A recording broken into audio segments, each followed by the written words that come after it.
good day to be working inside, and today we're gonna smash out, well, this week we'll knock out the entire downstairs flooring in tile. I'm just trying to decide the pattern that I want to go after. We can either go after something like this or change it up and just have it running like so. Once we finish this flooring, we'll be ready to move in pretty much immediately. So give us another week and we should be moving in. Now you might be asking yourselves, well, where's your kitchen? Why haven't you been working on the kitchen? Well, there's a plan for that. You'll just have to wait and see. Now I learned my lesson from when I tiled the bathroom floor.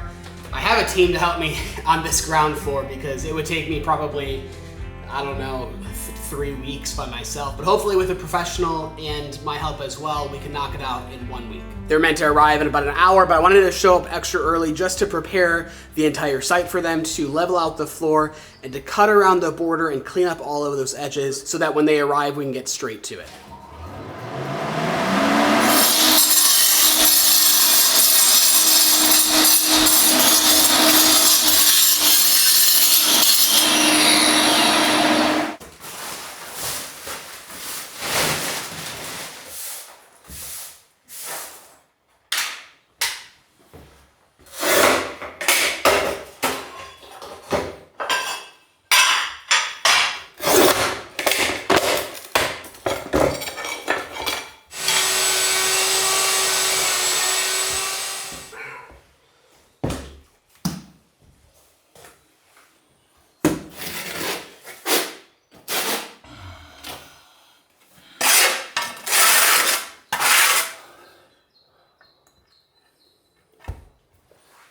Secondo me questo potevamo fare anche con solo le crocette.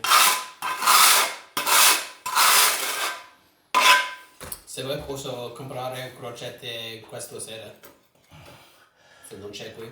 Sì, o se no io porto da Bergamo.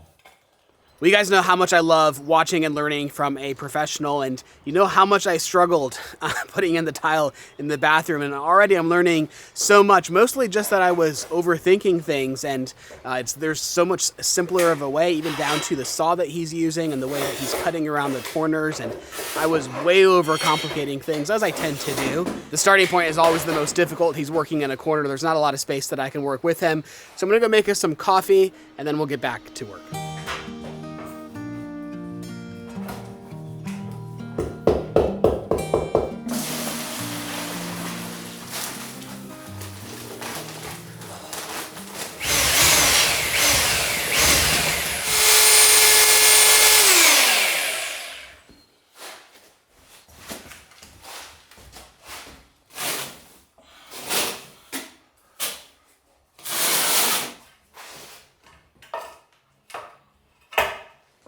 So he's using this self-leveling system, these orange wedges, as they cram into these spacers here. It brings up the tile and pushes down the other one to make sure that they're level, so that the space between the tiles is exactly the same, so that you don't have, you know, like something that you would stub your toe on. Something I didn't realize about these tiles until we opened the box and started laying them all out is that they're not actually straight. Each tile has quite a bit of a curve to it, intentionally to make it look a little bit more rustic. It does make the job of putting in the spacers a little bit more tricky because at different points the tiles are thinner and larger. So he's more or less just going by sight, and I think tomorrow we're going to switch to the crosses. At least that's what they call them in Italian. I forget what the English word is. Yeah, you'll see tomorrow. Well, there's not a lot of space down there to work. I kind of thought that we'd be able to get a row to where we could each be working and fly through it, but the rooms are pretty small. I don't know if you can tell on camera. So I'm back up here, which is great because it gives me a little extra time to finish up this spot. I've got just probably 2 hours left up here, and then I'm finished. So I don't know if I mentioned this last week in our video about doing the flooring upstairs, but even when you get the cut perfectly, you then have to come back and do a back cut to scrape off this back edge, because as you drop the board in, you need extra space and it ends up touching the board before you can get it all the way down in, like so. I don't know if you can see that on camera. If I come back through, and cut back off the back end of it, like so. It just rounds off that point and allows me to squeeze this in. Well, almost.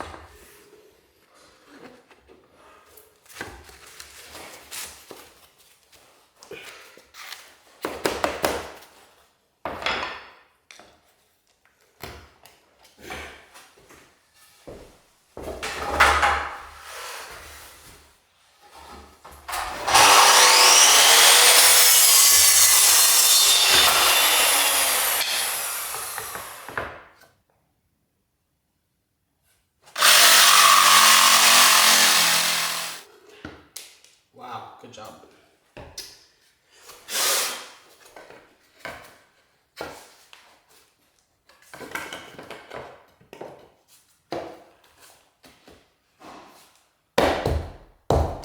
Ow, that was my finger.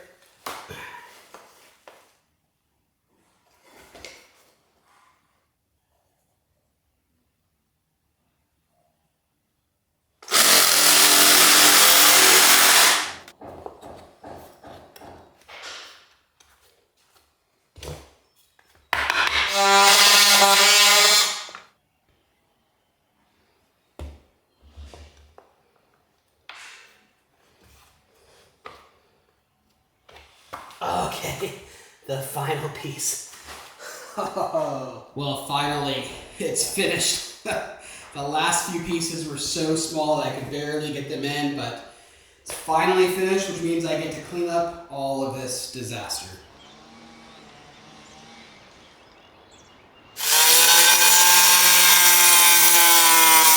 Now that he's gotten past the halfway point here, you can really see the color scheme come together. Well, these are new tiles. They are meant to match kind of the old style of flooring. And it brings just a lot of warmth to the room itself, kind of ties in the warmth from the beam and the fireplace mantle there. But man, looking just beautiful.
Somewhat temporary, as we still need to have tractors moving back and forth, but I wanted a place where we could at least wipe our feet off, stomp our feet off, have a welcome mat. Because until we can get grass growing on this terrace and the final stonework laid down on the ground, well, when it rains, it's going to be muddy, and that means tracking in a lot of mud into the house. So anything we can do now, even if it's temporary, to mitigate that is well worthwhile. But the finished entryway will look something very similar to this. I can imagine 2 planter boxes either side of that front door with some greenery growing out of it. But it's these small details, especially outside, that I'm really looking forward to spending the summer working on.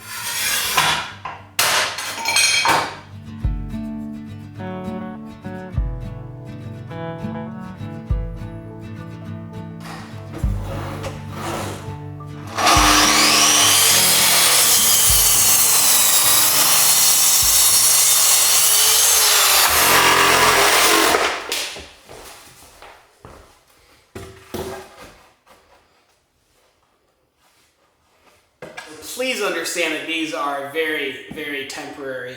It's not very good quality wood. It's the cheapest you can buy. I probably have 10, 20 euros into all 4 seats, but it's gonna be quite a while before I can find time to build out these seats, at least a month or 2. And we are moving in basically next week. So Heather's going to love having a morning coffee here with the window open, looking out at the view. The kids will read books in the window seats, so just getting something that's a little bit cleaner. It also helps me visualize things a little bit better because I was originally thinking of doing a really thick piece of walnut, like 5 or 6 centimeters, but after getting the quote for the raw lumber and seeing this piece here, definitely gonna go with something a little bit thinner.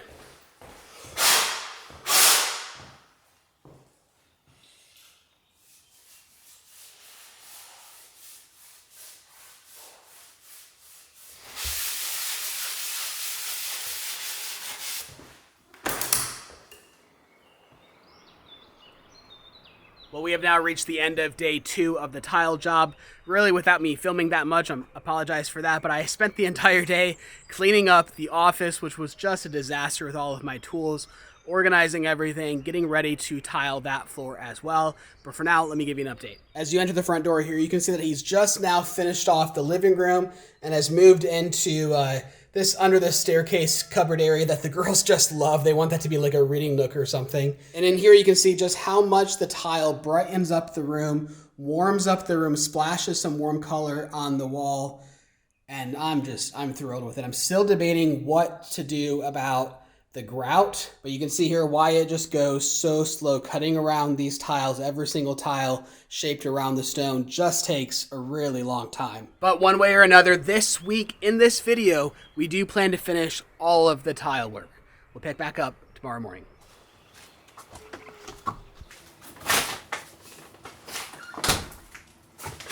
So battery technology has come along so far just in the last 2 years since we started building the house. If you guys remember back from day 1 basically of building out this house 2 years ago, we had a small Bluetti battery pack and 2 solar panels, and for the majority of the build, probably 80% of the build, we built everything only using that battery pack. Well, since then, technology has advanced quite a lot.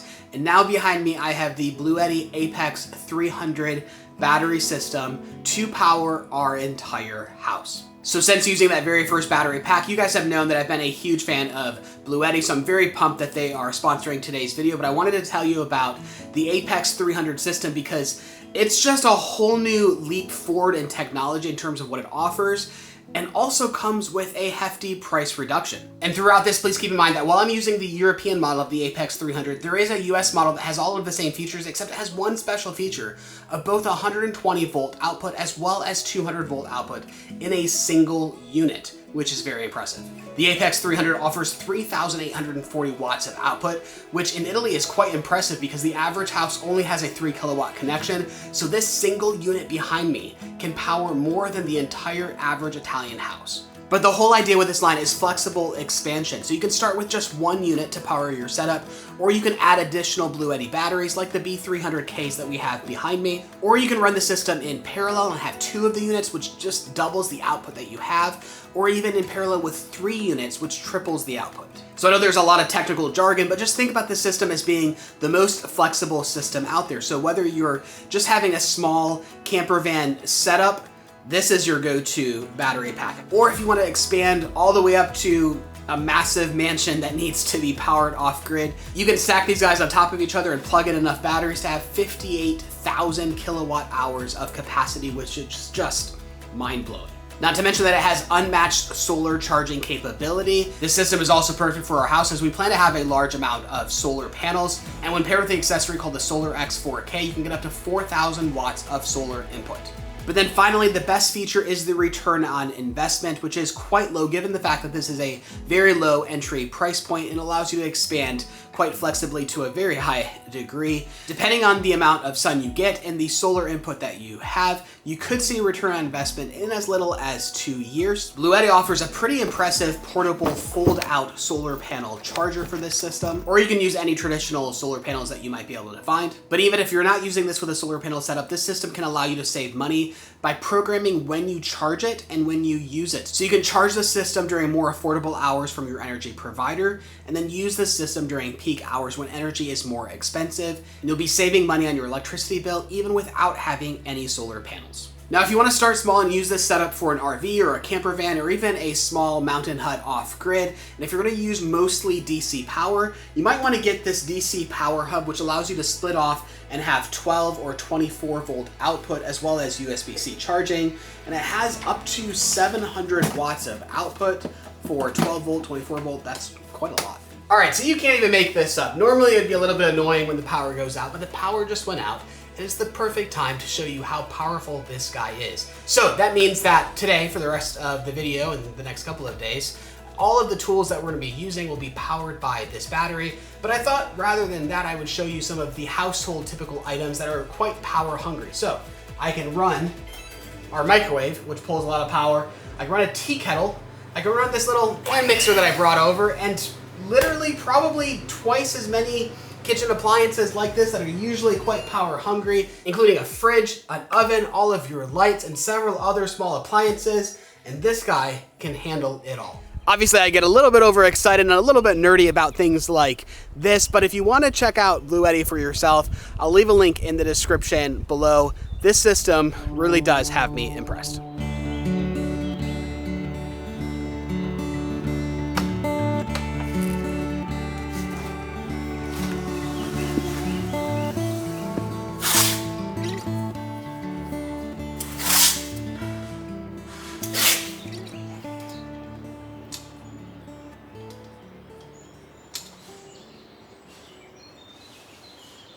I need to make sure 100% that water cannot enter this room. And while we do have, I'd say, a meter of coverage, about 3 feet of the roof, and while this door does completely come out beyond a couple of centimeters beyond the wood floor, I'd say once or twice maybe there's been winds and rain so strong that it's been able to basically have sideways wind and allow water to come into the house. And I think it would come underneath the doorway. So what I'm doing is creating a cemented slope that starts underneath the doorway. So if any water hits that door, kind of trickles underneath, it catches onto that cement slope and slopes away. But I can't just cement straight up to the wood because the wood needs an expansion gap as humidity levels change and as the hot and cold seasons kind of come and go. That wood needs to expand and contract, which is why we've left a small, probably a 10 mil gap around the entire border of the room. Well, if you don't do that here, well, then you risk possibly it expanding and then buckling and ruining your floor. So what I've done is I've caulked that expansion gap in leftover ugly caulk, a mix of transparent and white, and then I'll use that as an edging to cement up to. And then once that mortar cement cures, I'll go back and I'll cut out the silicone and then replace it with a color matching silicone. I don't know if it's the right way of doing it, but it's the best idea I could come up with. Cutting around the stone walls takes so much time, and I've asked them to take extra special care because the stone threshold to the main entrance of the house is so beautiful and you're passing over it all the time. I just wanted to make sure that that little spot right there is as close to perfect as possible, and he's kindly taking the extra time, the extra care to slowly cut in those tiles to make it look just nice.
didn't realize how easy that would be to fix. Otherwise, I would have fixed it a long time ago and gotten that out of our way.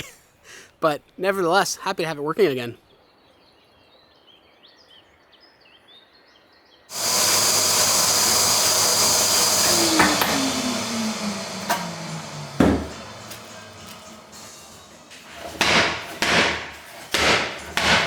So today he came back with a helper to hopefully pick things up a bit, and they're both from Bolivia, which it dawns on me that I think that means that we're up to now 6 different countries and 4 continents working on this house, which is, I think, pretty cool. All we're missing now is Asia and Australia. So this morning I had our second meeting with the guy that's going to manufacture our doors, and first of all, let's just appreciate how beautiful these are. These are made with quite old chestnut wood, and all of these nail holes, these are handmade nails by a local blacksmith, which I need to visit once again and show you guys how he makes all of this stuff. And man, this is just way beyond anything that I expected to put in the house. Originally, I was planning to make our own doors and doing my best to mimic the old style look, but then my good friend Silvio introduced me to this guy who works here in the Valley, and when I saw the quality of his work, I just had to admit that, no, this is not something that I should attempt to tackle. I'll make something probably temporary because these doors are going to take a while to manufacture and it was a last minute decision. But I'm so pumped to be putting in this quality of craftsmanship into this house. I'm also hoping to be able to hire him to do doors for either end of the house, not just the internal doors of the 2 bedrooms and the bathroom, but that's going to come down to budget. So we'll see. Man, just look at the precision here. How close he's cut these tiles on this threshold. Just beautiful.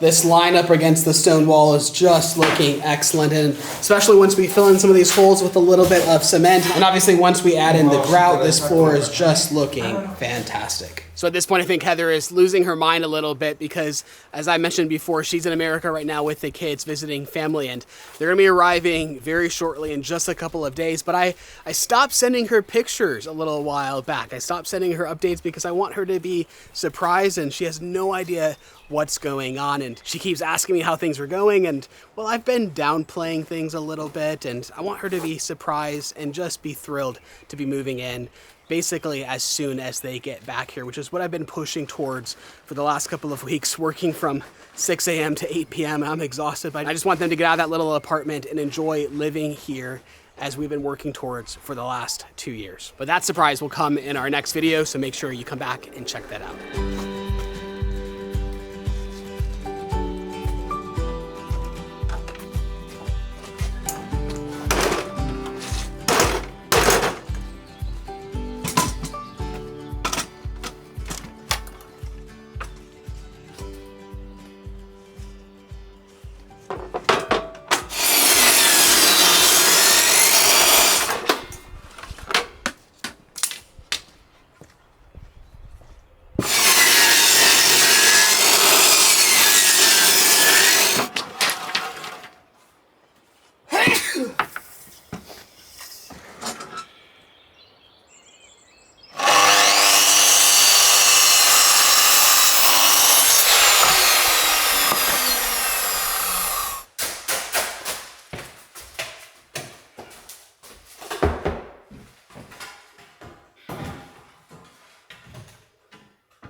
So our final finished doors won't be ready until probably November, maybe October.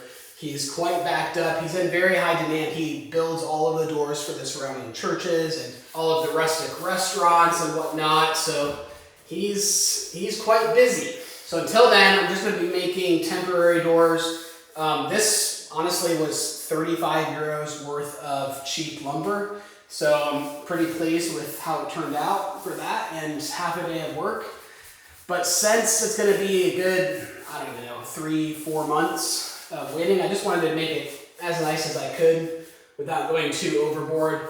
Anything that's being built that's temporary, I'm kind of judging it based on the amount of time that it's temporary for. So the window seats I expect to put in very soon, so I didn't hardly put in any effort at all on them, to be honest. But this door is going to be here for a little bit of time, so might as well put in a little bit of effort.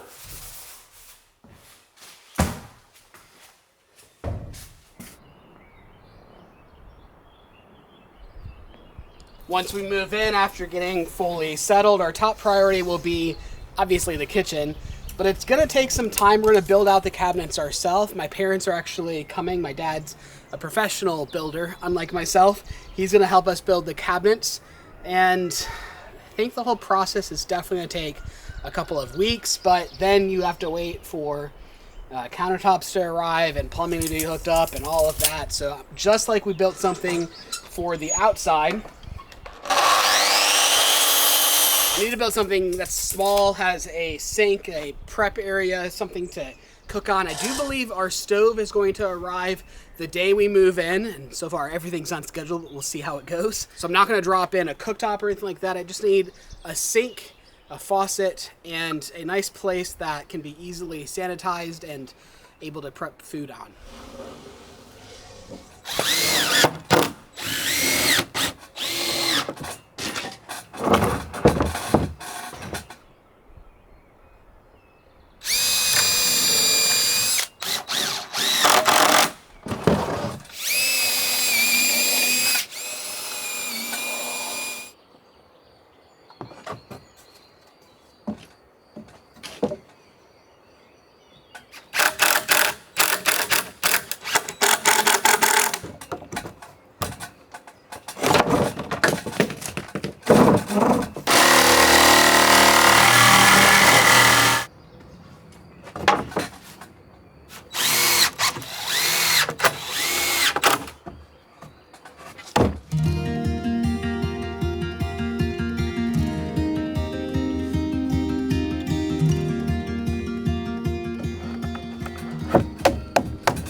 Well, the spring weather is super weird. It keeps going from really, really hot to chilly and a bit rainy, and just in time for the end of this project, the rain seems to be coming in, so I'm going to try to finish up here really quick. But this countertop, while it looks kind of fancy and even expensive, 12 euros. I knew I wanted to get some kind of surface just because that would mean a lot to Heather to have something to sanitize really quick and easy.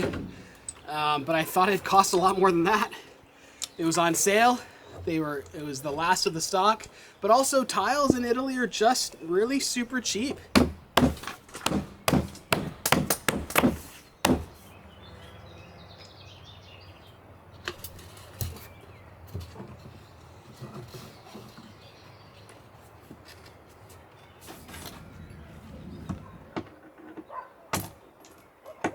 broke the tile. I tightened it too tight. Oh, well. Well, there we go. Not too shabby for a temporary kitchen setup here. The whole idea was to build something as affordably as possible that would work well as a temporary kitchen setup, and something that's lightweight and movable so that we can move it out of the way as we're measuring and building out the real kitchen, and then at night move it back and plug it back in and be able to cook dinner on it. So I reused the sink from the outdoor kitchen. I had to buy a new faucet because that one broke from ice. I'd say altogether this is less than 55 euros. Not too bad. Well, it's been a very busy and productive week. I'm thrilled with the results, but I'm not going to show you the finished results of the tile floor or the other things that we've been working on until next week, as in a couple of days, I've just got a few more days left for them to finish up the tile work, for me to finish up a few things on my end, and then the big reveal, the big surprise for Heather, Alexa, and Chloe. But you'll have to come back next week to see that. So thank you very much for watching, and we'll see you next week.